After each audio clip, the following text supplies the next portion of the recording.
स्वागत है आप सभी का मेरे चैनल द डिवाइन टैरो में। कैसे हैं आप सब? उम्मीद करती हूँ सब हैप्पी होंगे, पॉजिटिव फील कर रहे होंगे, पॉजिटिव सोच रहे होंगे। तो आज की जो रीडिंग करने जा रही हूँ ये आप सभी की फेवरेट रून्स रीडिंग है, जिसमें आपकी और आपके पार्टनर दोनों की फीलिंग्स को मैं चेक करूंगी, दोनों की भावनाओं को चेक करेंगे। ये नेक्स्ट 24 आवर्स के लिए होगा, अगले 24 घंटे के लिए, और ये करंट एनर्जी होगी, ट्रू एनर्जी होगी। और अगर रीडिंग रिजोनेट, जरूरी नहीं कि सबके लिए रिजोनेट करे, जनरल रीडिंग है, ठीक है, बट रिजोनेट कर रही है, पसंद आ रही है, मस्त वाला लाइक चिपकाओ, कमेंट जरूर करो, I claim this energy, thank you universe. और ये स्कैमस्टर्स से थोड़ा सा दूर रखो, बहुत सारे स्कैम हो रहे हैं आजकल। मेरे नाम से मेरा ही कोई फोटो डालकर आप लोगों को कमेंट कर रहा है कि मुझे कॉन्टैक्ट करो, तो वो मैं नहीं हूँ। मैं कमेंट में बिना वजह इस तरह मैसेजेस नहीं करती। हाँ, मैं रिप्लाई कई बार कमेंट बॉक्स में जरूर करती हूँ, कुछ ना कुछ मैं कभी मैसेजेस भेज देती हूँ, लेकिन मैं इस तरह व्हाट्सअप नंबर या अपने मोबाइल नंबर शेयर नहीं करती। तो अगर कमेंट बॉक्स में इस तरीके के स्कैम वाले आ रहे हैं बीच में, तो मिस्टिक पूजा अगर आप लोगों को पता है तो मिस्टिक पूजा का भी फोटो किसी ने मिसयूज करके मेरे ही अकाउंट पे उनका फोटो डाल के उनका नंबर ऐड किया और उनके साथ भी स्कैम कर रहे थे। मतलब ऐसे दिखा रहे थे कि वो मिस्टिक पूजा है, पर वो मिस्टिक पूजा नहीं थी। मैं पूजा को बहुत अच्छे से जानती हूँ and very sweet personality she is. तो मैं समझ गई ये स्कैम है। मैंने अपनी तरफ से तो ब्लॉक कर लिया, पर यार एंटरटेन मत करो। आप में से कुछ लोग उनको रिप्लाई कर रहे हो कि हाँ दीदी हाँ ये हो गया वो हो गया, तो डोंट डू इट, ठीक है। समझदार हो आप लोगों को पता होना चाहिए कि आपको वो रिप्लाई जो कर रहे हैं, वो जो मैसेज कर रहे हैं, वो एक स्कैमर है। क्योंकि हम टैरो रीडर्स के पास इतना टाइम नहीं हो पाएगा ना कि हम एक एक को बैठ के कमेंट में मैसेज भरेंगे कि व्हाट्सअप करो। हमारा जो नंबर रिफ्लेक्ट होगा वो सिर्फ वीडियो पे होगा या डिस्क्रिप्शन बॉक्स में होगा, ठीक है, फिर चाहे वो कोई भी टैरो रीडर क्यों ना हो। ओके, इस बात का ध्यान रखना। सो चलो लेके प्रभु का नाम शुरू करेंगे अपना काम। बता दूं जेंडर स्पेसिफिक रीडिंग नहीं है, थीटा पे ध्यान नहीं देना, ध्यान किस पे देंगे? एनर्जीज पे, ठीक है।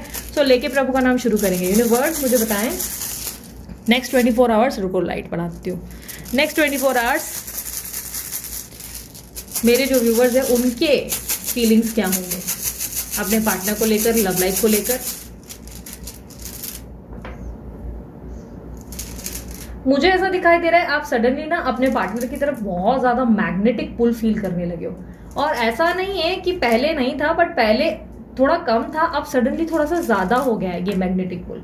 ऐसा दिख रहा है कि जैसे कि सडनली आप उनकी तरफ एक अजीब सा ऐसा खिंचाव महसूस कर रहे हो आपकी तरफ, जैसे कोई बोलते ना जादू वादू कर दिया। सडनली आपको ऐसा लग रहा है कि उसको हक करूँ, उसको महसूस करूँ, उसको फील करूँ। कई बार आप उनको इमेजिन कर रहे हो या अपने आसपास महसूस करने लग रहे हो, डे एंड नाइट सोच रहे हो। रख के आप अचानक इनको लेकर इमोशनल भी बहुत हो जा रहे हो। सडनली सोच विचार करके एंजाइटी या स्ट्रेस लेके बहुत ज़्यादा अपसेट हो जा रहे हो कि अरे मेरी जिंदगी में ऐसा क्यों हो रहा है, वैसा क्यों हो रहा है। मतलब काइंड ऑफ एक कंप्लेंट दिखाई दे रही है जिसको लेकर सडनली आप अपसेट हो।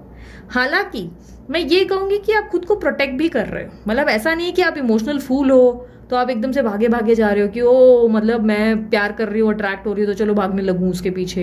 भाई मेरे को अगर उसको हक करना है तो मैं उसके पीछे पीछे लल्लू पच्चू करूँ। नहीं, मुझे ऐसा कुछ नहीं दिखाई दे रहा। मुझे इनफैक्ट ऐसा दिखाई दे रहा है कि आप खुद को प्रोटेक्ट कर रहे हो काफ़ी ज़्यादा। आप खुद को लेकर काफ़ी डिफेंसिव हो गए हो काफ़ी ज़्यादा। मतलब आप इतने समझदार हो कि आप अपने अंदर इतना गजब का सेल्फ कंट्रोल और पेशेंस लेकर आए हो कि ठीक है यार, जितना भी मन करेगा इससे बात करने के लिए, मैं तो नहीं जाने वाली। आप खुद के अंदर एक बोलते ना, खुद ही अपने लिए एक लक्ष्मण रेखा बनाकर उस पर जाकर बैठ गए हो। मैं पार करूंगी ही नहीं, कुछ भी कर लो, कोशिश कर लो, मैं आऊंगी ही नहीं। आप उसको पार करने के लिए रेडी नहीं है, ठीक है। मुझे ऐसा दिख रहा है कि आप अपने अंदर जो है काफी ज्यादा कंट्रोल ला रहे हो, काफी ज्यादा प्रोटेक्टिव एनर्जी में हो। क्योंकि आपको लग रहा है अगर आप खुद होकर जाओगे तो आपको लग रहा है कि आपके पार्टनर इंसल्ट करेंगे। क्योंकि इन्होंने बहुत बार ऐसा किया है कि आपको ना रिप्लाई करके या ना रिस्पॉन्स करके आपको इंसल्ट किया या डिसरिस्पेक्ट किया या ऐसा रिस्पॉन्स दिया है जिससे आप बहुत ज़्यादा कम महसूस करने लगे। इसीलिए इस बार आप उनको वो मौका देना ही नहीं चाहते कि वो आपको इंसल्ट करें। आप चाहते हैं उनको रियलाइजेशन आए, बट उनको लेकर आप एकदम ऐसे पगला नहीं रहे हो। हाँ, आप स्ट्रेस्ड होते हो, अचानक से बैठे बैठे रोने लगते हो, सडनली बहुत अपसेट हो जाते हो, मानो पता नहीं क्या हो जाता है। ऐसा नहीं मुझे दिख रहा है कि भाई हाँ स्पेशली बैठ के एकदम अफसोस मना रहे हो या मातम मना रहे हो। नहीं, ऐसा कुछ नहीं दिख रहा है। बट सडनली बैठे बैठे इमोशनल हो जाते हो। जैसे कि आप अपनी लव लाइफ को लेकर काफ़ी ऐसे हो जाते हो कि शायद अब मेरी ज़िंदगी में कोई नहीं आएगा, शायद मेरी लाइफ में मुझे कोई नहीं मिलेगा, शायद मेरी लाइफ यहीं रह गई, ना ये आया ना कोई और आया, भगवान ने कोई जस्टिस किया ही नहीं। अचानक से बैठे बैठे भगवान से नाराज़ हो जा रहे हो कि क्यों भगवान मेरे साथ, मैंने क्या किया था, मेरे साथ क्यों ये सब चीज़ें की गई है। तो कहीं ना कहीं कभी कभी आपको बैठे बैठे ये चीज़ें होती हैं जहाँ से आप बहुत अपसेट हो जाते हो। किस्मत पे भरोसा बहुत है आपको, अपनी किस्मत को मानते हो कि बुलंद है। लाइक ऐसा नहीं कि भगवान को दोष देते हो तो एकदम ऐसे हो जाते हो कि नेगेटिव। नहीं, बैठे बैठे वापस रीगेन कर लेते हो पॉजिटिविटी, फेथ आ जाता है और बार बार सोचते हो कि नहीं यार यूनिवर्स कुछ करेगा ज़रूर। एक दिन लक बदलेगा, एक दिन मेरा समय भी आएगा। एक कॉन्फिडेंस है आपके अंदर जो आपको बार बार चिक चिक के कह रहा है कि नहीं बेटा तेरा समय भी बदलेगा, आज तेरा वक्त ऐसा जरूर चल रहा है लेकिन कल समय बदलेगा। ये कॉन्फिडेंस आपके अंदर काफी बिल्डेड है। आप अपनी जिंदगी में अननेसेसरी लोगों को काफी ज्यादा, मुझे ऐसा दिखाई दे रहा है कि कट ऑफ कर रहे हो। काफी ज्यादा लोगों को जो अननेसेसरी नेगेटिव लोग हैं, जो आपको लग रहा है कि जिंदगी में सिर्फ आपका सरदर्द बनकर बैठे हुए हैं, आप उनको कट आउट कर रहे हो, नेगेटिविटी को रिमूव कर रहे हो अपनी लाइफ से। बेसिकली मुझे ऐसा दिख रहा है नेगेटिव लोग जितने भी आपके आसपास रहे उन सबको आप अपनी जिंदगी से तड़ी पार कर रहे हो। फिर वो चाहे कोई भी हो, वो चाहे आपके पार्टनर क्यों ना हो, आप उनको भी कट आउट कर रहे हो। आप अपनी बेसिक प्रायोरिटीज पे फोकस करते नजर आ रहे हो। आपका ध्यान अपनी बेसिक प्रायोरिटीज पे है। साइंस जो मुझे सिलेक्टेड दिखी है, लियो राशि दिखी है, लिब्रा मिली है, एक्यूरियस है, धनु है, एरीज है और टॉरस है। ठीक है, वर्गो, यस डेफिनेटली इनमें से कुछ साइंस आपकी हो सकती हैं जो मुझे हाईलाइटेड मिली है। काफी हद तक मुझे ऐसा दिख रहा है कि आप अपने जीवन में अब काफी कोल्ड हो गए। आपके अंदर से एक आने वाले मुझे इवेंट में ऐसा दिख रहा है जैसे कि आपके अंदर एक शांति, एक पेशेंस, एक ऐसा बिहेवियर हो गया जहाँ पे आप रिएक्ट ही नहीं कर रहे हो, किसी भी चीज को लेकर नॉन रिएक्टिव हो गए हो कि वाई टू रिएक्ट। आपको लग रहा है क्यों मैं चिल्लाऊं, क्यों मैं चीखूं, क्यों मैं कोशिश करूं, कोई अर्थ तो इसका है नहीं, कोई फायदा तो होना नहीं है, क्यों मैं अपनी एनर्जी को वेस्ट करूं। जो जैसा चल रहा है चलने दो, भगवान की मर्जी है, सब भगवान जो करेगा बेस्ट करेगा। ये सोचकर आप सरेंडर कर रहे हो। आपके अंदर एक ऐसी एनर्जी है जहां पर आप जो है पीछे नहीं भाग रहे हो कि ठीक है जल्दी जल्दी हो जाए चीजें, नहीं। स्ट्रेस कभी कभी होता है आपको मेन पता है किस चीज का डर है। मुझे ये नहीं दिख रहा है कि आपके पार्टनर को खोने से आप डरते हो, नहीं। आपके अंदर जो मेन डर मुझे मिला है वो ये है कि आप अकेले होने से डरते हो। आपको डर इस बात का है कि मैं अकेली हो गई, अब मेरी जिंदगी में कोई नहीं आएगा, अब मैं अकेली बढ़ गई, उसकी जिंदगी में बहुत सारे और मेरी जिंदगी में मैं अकेली रह गई।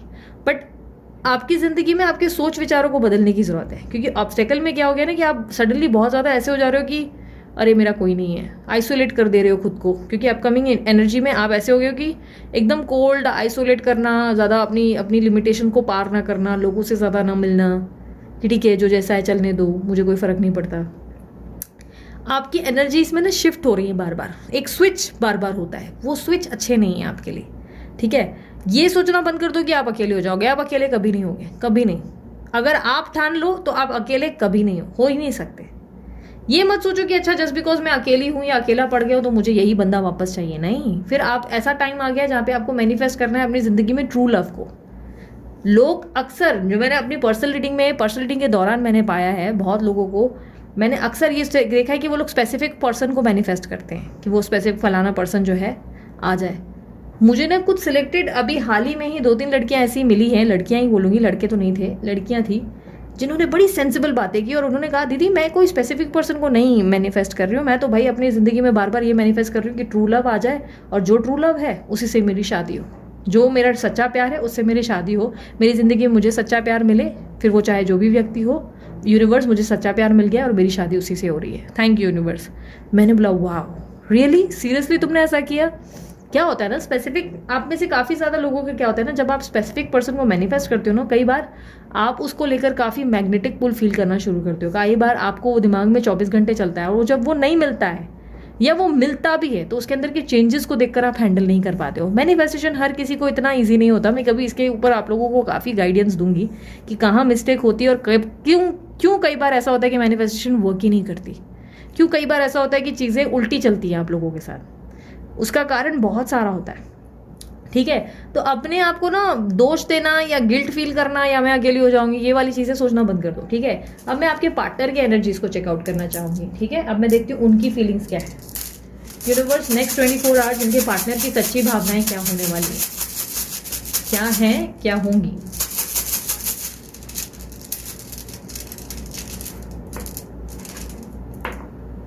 आपके पार्टनर ने एक रोलर कोस्टर राइड पे, एक रोलर कोस्टर राइड जो कभी आप पे है, कभी डाउन है, कभी कुछ, हर समय बदल रहे हैं, हर समय। मतलब मुझे ऐसा लग रहा है, अगर सच्चाई कहूँ ना तो यार थोड़ा सा बुरा लग सकता है, लेकिन आपके पार्टनर एक प्रकार के थाली के बैंगन है, जो जहां पलड़ा भारी मिला वहां झुक जाते हैं। अगर वो थर्ड पार्टी है, उसका बैकग्राउंड स्ट्रांग है या उससे कोई बेनिफिट है तो ये उसकी तरफ झुक जाएंगे। अगर वो देखेंगे कि नहीं आपकी तरफ बेनिफिट ज़्यादा हो रहा है, आप उनको उनकी नीड्स को पूरी कर रहे हो, वो चाहे फिजिकल है या फाइनेंशियल, तो वो आपकी तरफ झुक जाते हैं। मतलब एक स्थिर रह नहीं पाते। आपके पार्टनर स्टेबल या सेंसिबल डिसीजंस नहीं लेते कभी भी, कभी इस डाल पे कभी इस डाल पे। यही नहीं कह रही हूँ कि एक्स्ट्रा अफेयर्स होते हैं, नहीं, बट इनके अंदर स्विच की एनर्जी है, ये एक जगह टिक कर एक का स्टैंड लेते नहीं है। अगर आपको लग रहा है थर्ड पार्टी, तो कई बार ये थर्ड पार्टी के भी खिलाफ हो जाते हैं। तो ये किसके हैं, किसके सगे हैं, वो अपने को आइडिया लगना मुश्किल है। आप इनके अंदर काफ़ी स्ट्रॉन्ग फ्लक्चुएशन देख रहे हो, काफ़ी ज़्यादा। ये इनका यही प्रॉब्लम है, एक पल ही आपके पास आएंगे, बड़ी बड़ी बातें करेंगे, मीठी मीठी कुछ चीज़ें बोल देंगे, और अगले मन मानो क्या हो जाएगा और फिर से एनर्जी को शिफ्ट कर देंगे और उस दूसरी तरफ ज़्यादा दिखेंगे। तो ये कई बार इतने कंफ्यूज रहते हैं ना कि इनके चक्कर में क्या हो जाता है कि आप पिस जाते हो, आप बिना वजह आटे की तरह पिस जाते हो। क्योंकि ये कन्फ्यूजन के चक्कर में आप बहुत ज़्यादा उलझ जाते हो। आपको लगता है प्यार कर रहा है, फिर अचानक से पता नहीं क्या हो जाता है, इसको ब्लॉक क्यों कर देता है, पता नहीं बात क्यों नहीं करता, खुलकर एक्सप्लेन क्यों नहीं करता इस सिचुएशन को। आपके पार्टनर काफ़ी हद तक मुझे पास्ट लाइफ कनेक्शन में दिखाई दे रहे हैं आपके साथ, और ऐसा दिखाई दे रहा है कि ये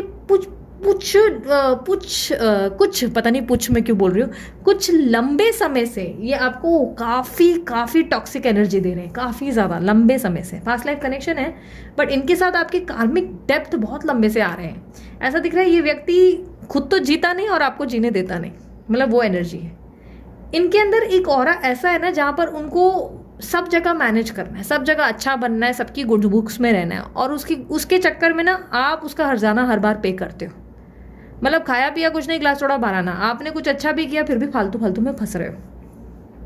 आपके पार्टनर अपनी पुरानी बातों को बहुत याद कर रहे हैं, जो आप दोनों के बीच में मोमेंट्स बिताए थे, वो जो समय था जहाँ पे हंस रहे थे, मस्ती कर रहे थे, चाहे वो फिजिकल इंटीमेसी थी, वो पुराना टाइम इनको बहुत याद आ रहा है। कुछ लोगों के लिए डिफर करेगा, हो सकता है कि आपने इनकी ग्रैंड मदर या ग्रैंड फादर की सेवा की थी, कोई ओल्ड इंसान की आपने सेवा की थी, या आपने उसके ज़रूरत पड़ने पे उसकी मदद की थी, तो वो आपका गुड डीड याद कर रहे हैं कि यार वो बंदी ने क्या कमाल किया था उस टाइम पे, कितना स्वभाव कितना अच्छा था यार, कितना सही इसका नेचर था। Libra, Aquarius, Taurus, Aries, Pisces, Capricorn और स्कॉर्पियो, ये एनर्जीज है आपके पार्टनर की हाईलाइटेड जो मिली है। नंबर भी मुझे मिला है 27 मिला है और 8 नंबर मिला है, ठीक है, 8 नंबर और 27 मिला है। आपके पार्टनर मुझे ऐसा दिखाई दे रहा है, प्रॉब्लम ये है कि आपके तरफ लॉयल नहीं है। अच्छा, लॉयल ना होने का मतलब ये नहीं कि आपके अलावा 10-12 अफेयर करके बैठे हुए हैं, नहीं, लॉयल मतलब ईमानदारी से इस रिश्ते को निभा नहीं रहे। अगर आपके साथ आपका हाथ पकड़ा है तो 10 लोगों से लड़ नहीं रहे इस चीज़ के लिए कि यार मैंने इसका हाथ पकड़ा है, मैं इसको नहीं छोड़ सकता, मैंने इसके साथ कसम खाई है। और प्रॉब्लम यही आपके पार्टनर के साथ बनती है। आपके पार्टनर और आपके बीच में यही क्लैश सबसे बड़ा है, ट्रस्ट इश्यूज बहुत है, बहुत ज़्यादा। आपके पार्टनर आपके साथ रहना चाहते हैं, अभी भी आपको लेकर इनके दिमाग में है बहुत सारी बातें, एक अजीब सा डेस्परेशन है, स्टॉक भी करते हैं। ऐसा नहीं है कि आपको लगता है कि स्टॉक कर नहीं रहे, अरे भाई साहब कितना स्टॉक कर रहे होंगे ना, आइडिया भी नहीं होगा। इतने फेक अकाउंट होंगे ना इस बंदे के या बंदी के, आपको लग रहा है कि इसको फर्क नहीं पड़ रहा, बट ये कहीं ना कहीं से आपके ऊपर नजर रखते हैं, ठीक है। आप भरोसा ये जो करके चलते हो ना कि ओ उसको तो फर्क नहीं पड़ रहा, मैं खून के आंसू रो रही हूँ, उसको तो फर्क ही नहीं पड़ रहा, नहीं भाई उनको फर्क पड़ रहा है, वो दिखा नहीं रहे, वो समझदार है, स्मार्ट प्ले कर रहे हैं, गेम खेल रहे हैं और कुछ नहीं। आप कंफ्यूज हो जा रहे हो, ओ मुझसे प्यार नहीं कर रहा, प्यार कर रहा है तभी स्टॉक कर रहा है, पागल हो गया है तभी। पर कभी कभी होता है ना कि इंसान थोड़ा सा सनकी होता है, आप समझ लो आपके पार्टनर 1 नंबर सनकी मिले आपको, बैठे बैठे उनको जो भी होता है, उनके साथ जो भी मूड स्विंग्स होते हैं, उसका जो हर्जाना है वो आप भरते हो। आपके पार्टनर आपको लेकर आज भी उतने ही पैशनेट है जितने हुआ करते थे एक ज़माने में, बट प्रॉब्लम ये है कि आप दोनों के बीच में मुझे अब देखो अलग अलग चीज़ें दिख रही हैं अलग अलग लोगों के लिए। ये कोई इमोशनल प्रॉब्लम है जिसमें से ये निकल नहीं पा रहे। इमोशनल या तो इनकी मदर है, या इनकी वाइफ है, या इनके बच्चे हैं, ठीक है, या इनकी और आपके बीच में कास्ट इशू है, क्योंकि डेफिनेटली कोई ऐसी ही चीज़ है जो इमोशनल है, इमोशन से जुड़ी हुई है। ये कोई मजबूरी या लाचारी है कि ओ मैं नहीं जा सकता, मैं इसको नहीं छोड़ सकता, please don't do this, but ये ऐसी आपकी तरफ उतने ही अट्रैक्टेड भी हैं, उतना ही आपके साथ समय बिताना चाहते हैं, ज़्यादा से ज़्यादा आपके साथ क्वालिटी टाइम स्पेंड करना चाहते हैं, पर ज़िद्दी इतने हैं, इतने ज़िद्दी हैं कि वो आपसे बातें मनवाने के लिए आपको पेन देते हैं, आपको हर्ट कर रहे हैं और कुछ नहीं। आपसे बातें मनवाने के लिए आपको ब्लॉक करेंगे, आपसे दूर रहेंगे ताकि आपको सबक मिले, मतलब बिना वजह आपके साथ रायते फैला रहे हैं। अपकमिंग इवेंट में इस व्यक्ति से आपको लॉयल्टी ज़रूर मिलेगी, मैं ये ज़रूर बोलूँगी येस, ये इंसान आपकी तरफ काफ़ी लॉयल होना शुरू करेगा, ईमानदारी से आपके साथ जो वादा आपको किया है, जो आश्वासन आपको दिए हैं वो पूरे करेंगे। जो बोलेंगे वो करेंगे। मैं पुरानी बातें नहीं कर रही, जो पुरानी बातें, जो पुराने झूठे वादे किए हैं उसकी बात नहीं कर रही हूँ। अभी अपकमिंग इवेंट में जब आपके साथ दोबारा रिश्ता बिल्ड होगा तो जो बातें ये कहेंगे उसके लिए ये स्टैंड भी लेंगे, क्योंकि इससे पहले ये स्टैंड नहीं लेते थे, बट अब जो कहेंगे वो करेंगे। अगर ये कह रहे हैं कि यार मैं तुम्हारे लिए लड़ूंगा तो डेफिनेटली लड़ेंगे, लेकिन अगर ये कह रहे हैं कि नहीं मुझसे नहीं हो पाएगा, मैं तुम्हारा साथ नहीं छोड़ूंगा, हर तरीके से तुम्हारे साथ भी मैं निभाऊंगा, तो ये निभाएंगे। पर जो कहेंगे सटीक कहेंगे, सीधी बात, नो बकवास। ये आपको जो है शुगर कोटेड बातें नहीं करेंगे। मुझे काफ़ी हद तक अपकमिंग फ्यूचर में ये दिख रहा है, ये ऐसी तैयारी होगी जहाँ पर ये आपका दिल तोड़ने से डरते हुए नजर आ रहे हैं कि यार मेरे को इसको हर्ट नहीं करना है, क्योंकि इनको बहुत अच्छे से पता है कि आपको बहुत हर्ट करते हैं। इनके चक्कर में आप कितना पिस गए हो इनको बहुत अच्छे से इस बात का आइडिया है, और इसके चक्कर में ये अपकमिंग इवेंट में मुझे ऐसे दिख रहा है कि जब आप लोग रिकंसाइल करोगे ये व्यक्ति आपका दिल तोड़ने से इनकार करेंगे कि नहीं यार मेरे को इसका दिल नहीं तोड़ना है, भाई मैंने ऑलरेडी इसको बहुत सफरिंग दे दी है, इसको ऐसे बीच की मझधार पे डाला हुआ है जहाँ पर मैंने कोई चुनाव नहीं किया, पर मैं इसको अभी हर्ट नहीं करूँगा। अगर मैं चुनाव नहीं भी कर पा रहा हूँ या नहीं भी कर पा रही हूँ, पर फिर भी मैं इसको हर्ट नहीं होने दूंगा। यानी कि भले ये दोनों जगह बैलेंस रहेंगे, लेकिन ये पूरी कोशिश करेंगे कि आपको हर्ट ना हो। बात करें रिकंसाइल करने के बारे में, क्या ये सोचते हैं? डेफिनेटली सोचते हैं। इनकी तरफ से तो एकदम ये है कि आप लोग दोनों का कुछ भी टूटा नहीं है। झगड़े मनमुटाव ठीक है होते हैं, लेकिन इनकी तरफ से ये है कि एक रिश्ता है जिसमें प्रॉब्लम्स हैं, अप एंड डाउन आते हैं, तो ये रिलेशनशिप टूटना तो नहीं है। इनकी तरफ से बिल्कुल भी ऐसा नहीं है कि भाई कट आउट हो गया, आप शक्ल नहीं देखेंगे, ठीक है, ऐसा नहीं है। ये अभी भी आपके साथ रहना चाहते हैं और अभी भी निभाएंगे आगे। हो सकता है कुछ लोगों के लिए कि आपके साथ एंगेजमेंट करके इन्होंने तोड़ी है, लेकिन ये वापस आपके साथ जुड़ेंगे। कई हद तक पॉसिबिलिटी स्ट्रांग है कि वापस आपके साथ रिकंटिन्यू करेंगे, लेकिन येस इसमें टाइम बहुत लंबा जाएगा, काफ़ी ज़्यादा टाइम। पहले तो इनको रियलाइजेशन आएगी और ये आपके साथ लॉयल होना शुरू करेंगे। पहले तो आपसे लॉयल होंगे, फिर धीरे धीरे चीज़ें अपनी जगह पर आना शुरू करेंगी। लेकिन येस ये आज भी आपको लेकर पैशनेट है, पर प्रॉब्लम ये है, बोलते ना कि ज़िद्दी, अपना ईगो और अपने इमोशंस के चक्कर में कैलकुलेट ही नहीं कर पा रहे हैं कि उनको डिसीजंस क्या लेने चाहिए, ठीक है। तो ये एक बड़ा पंगा है आप दोनों के बीच में। मैं देखती हूँ अब फ्यूचर आउटकम क्या है। यूनिवर्स मुझे पता है इनके रिश्ते का फ्यूचर आउटकम क्या होने वाला है।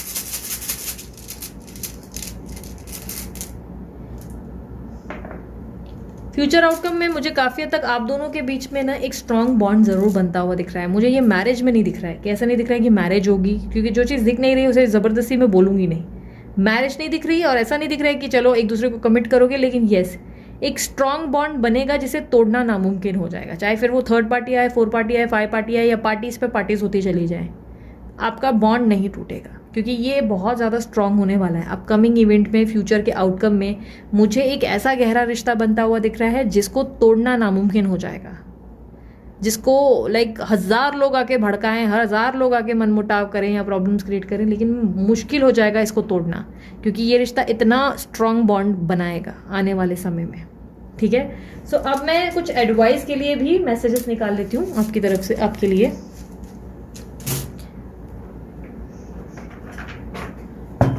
साईं बाबा गाइड करें, क्या मैसेज देना चाहेंगे मेरे व्यूवर्स को।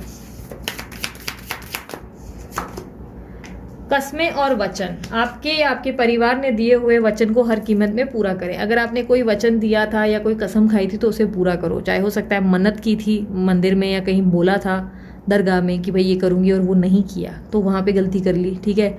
और हो सकता है अपने पार्टनर को कोई आश्वासन दिया था कि मैं कभी रिएक्ट नहीं करूँगी या ऐसा नहीं करूँगी, वैसा नहीं करूँगा, तो उस आश्वासन को पूरा करो, ठीक है। शिव शक्ति, आप दोनों के बीच में ट्विन फ्लेम कनेक्शन काफ़ी स्ट्रांगली हो सकता है, ठीक है। पास्ट लाइफ कनेक्शन तो है, ट्विन फ्लेम भी हो सकता है। शिव शक्ति की एनर्जी है जो कि आपको कहता है कि संतुलन बनाने की ज़रूरत है। अगर आप बहुत ज़्यादा ओवर प्रैक्टिकल हो तो यहाँ पर इमोशनल बैलेंस भी ज़रूरत है। यानी कि अगर बहुत ज़्यादा एटीट्यूड दे रहे हो आप, सामने वाला आपसे कोशिश कर रहा है बात करने के लिए, थोड़ा सा फिर झुक जाओ, फिर थोड़े से इमोशंस भी लाओ, थोड़ा सा प्यार भी दिखाओ। लेकिन अगर अभी तक ऐसा है कि आप बहुत ज़्यादा इमोशनल फूल बने रहे हो, तो अब प्रैक्टिकल होने का टाइम है। यूनिवर्स कह रहा है बैलेंस रखना सीखो, कहाँ दिमाग का इस्तेमाल करना है और कहाँ दिल का, वो पता होना चाहिए। बैलेंस रहना ज़रूरी है आप लोगों के लिए, तभी आप शिव शक्ति बनेंगे। देखना, याद रखो, अगर आप बैलेंस नहीं रहोगे ना, हमेशा एंजाइटी या स्ट्रेस में रहोगे, तो ये रिकन्सिलेशन बड़ा मुश्किल और टफ हो जाएगा आप लोगों के लिए। आपको पॉजिटिव एनर्जी में रहना है, तभी बोलते ना रिटर्न में यूनिवर्स आपको वो चीज़ें देंगी, आप तभी अपनी ज़िंदगी में लव रिसीव कर पाओगे, ठीक है। सो ये थी आप लोगों के लिए रीडिंग। अगर रीडिंग पसंद आई, मस्त वाला लाइक चिपका डालो जल्दी से, कमेंट करो, सब्सक्राइब करो, शेयर करो, और यस इंस्टाग्राम पे फॉलो करो, यूनिवर्स विद इन यू वाले चैनल पे भी मैं अवेलेबल हूँ। डिस्क्रिप्शन बॉक्स में सारी डिटेल्स हैं। और अगर आपको मुझसे रीडिंग लेनी है तो व्हाट्सएप का नंबर मैंने दे दिया है, फ्री नहीं होती, चार्जेबल होती हैं। और अगर आपको लाइफ पर्पस या सोल पर्पस या ब्रेसलेट के रिलेटेड कांटेक्ट करना है अमित सर को, तो अमित सर का भी नंबर मैंने डाल दिया है, उन्हें आप कांटेक्ट कर सकते हैं, ठीक है। सो अभी के लिए इतना ही, मैं चलती हूँ, अपना ध्यान रखें, मुस्कुराते रहें, बाय, टेक केयर, ओम साई राम।